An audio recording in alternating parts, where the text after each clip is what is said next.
Assalamualaikum warahmatullahi wabarakatuh. Berikut adalah tugas jurnal refleksi di mingguan modul 3.2 Pemimpin dalam Pengelolaan Sumber Daya oleh Nur Afni Imran, SPDSD, CGP Angkatan 11 Kota Bukit Tinggi dengan modal 4F. Pertama, fact peristiwa, yang kedua feeling atau perasaan, yang ketiga funding atau pembelajaran, kemudian futur. Fact atau peristiwa, mohon diceritakan pengalaman atau peristiwa yang dialami selama mengikuti sesi pembelajaran. Finding atau pembelajaran, sejauh mana pembelajaran yang diperoleh dari proses ini. Kemudian feeling atau perasaan, bagaimana perasaan Anda selama proses pembelajaran berlangsung.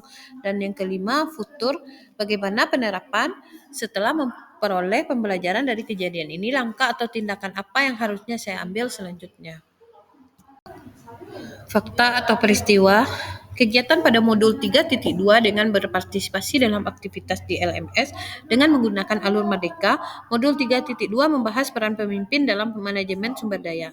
Saat menyelesaikan tahap awal dari diri sendiri, saya diminta menjawab pertanyaan yang bertujuan untuk mengevaluasi pemahaman awal tentang ekosistem sekolah dan peran pemimpin dalam manajemen sumber daya. Selanjutnya, saya mengikuti kegiatan eksplorasi konsep dasar tentang manajemen sumber daya, diikuti dengan diskusi di forum bersama rekan CGP lainnya. Setelah saya terlibat dalam kegiatan di ruang kolaborasi dengan bimbingan fasilitator yang sangat berkompeten untuk memperdalam pemahaman, kegiatan ini dilanjutkan dengan diskusi dalam kelompok kecil bersama CGP untuk mengidentifikasi berbagai sumber daya di daerah masing-masing. Bagaimana sumber daya tersebut dapat dimanfaatkan. Kemudian finding di mana atau pembelajaran di mana proses pembelajaran ini telah memberikan wawasan yang signifikan mengenai konsep ekosistem. Terdapat dua pendekatan yang digunakan, yaitu pendekatan berbasis kekurangan atau masalah atau deficiency based approach dan pendekatan berbasis aset atau kekuatan asset based approach. Ekosistem merujuk pada interaksi kompleks antara makhluk hidup dan komponen non-hidup dalam suatu lingkungan. Setiap ekosistem memiliki pola hubungan unik yang mendukung. Jika digambarkan, sebuah ekosistem lingkungan sekolah merupakan hasil interaksi antar faktor biotik dengan abiotik, dan kedua komponen ini saling berhubungan menciptakan keseimbangan dan kerjasama dalam ekosistem sekolah. Faktor-faktor biotik berinteraksi satu sama lain, saling mempengaruhi dan memerlukan partisipasi aktif.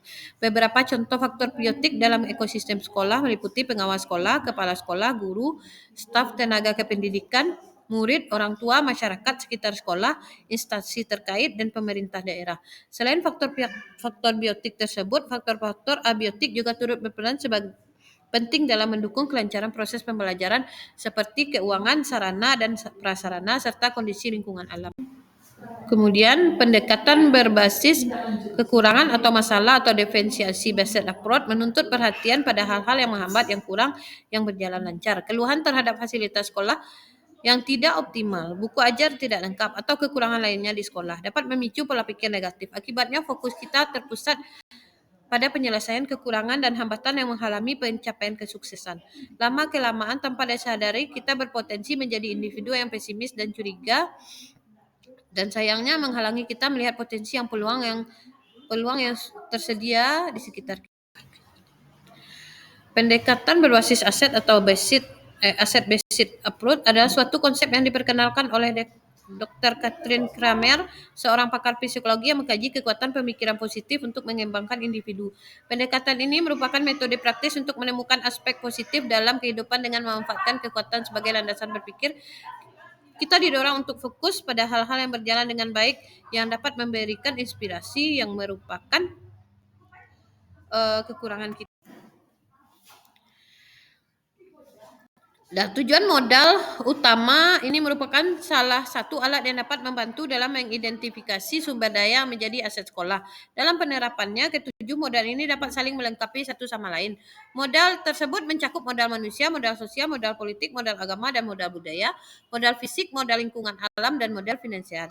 Melalui proses pembelajaran ini, saya dapat menyadari bahwa pendekatan aset sangat penting untuk diterapkan di lingkungan sekolah guna meningkatkan kualitas sekolah menuju arah yang lebih baik melalui perubahan demi mencapai visi dan misi yang telah diterapkan. Sekolah perlu membangun manajemen yang memprioritaskan pemikiran tentang kekuatan dan potensi aset yang dimiliki oleh sekolah dan lingkungan agar dapat memaksimalkannya.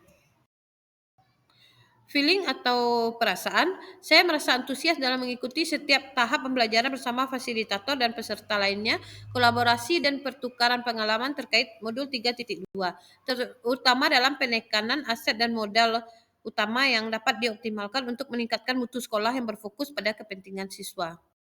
Futur atau penerapan. Untuk mewujudkan visi masa depan, saya berencana untuk mengidentifikasi dan menganalisis aset, kekuatan dan potensi yang dimiliki oleh sekolah serta lingkungan sekitarnya.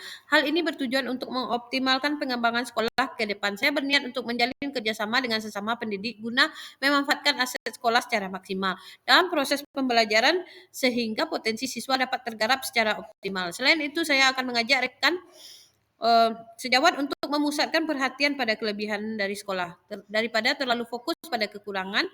Perlahan dengan harapan ini memberikan dampak positif di dunia pendidikan.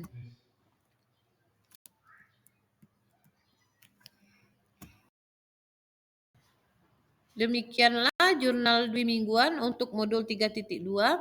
Terima kasih. Assalamualaikum warahmatullahi wabarakatuh.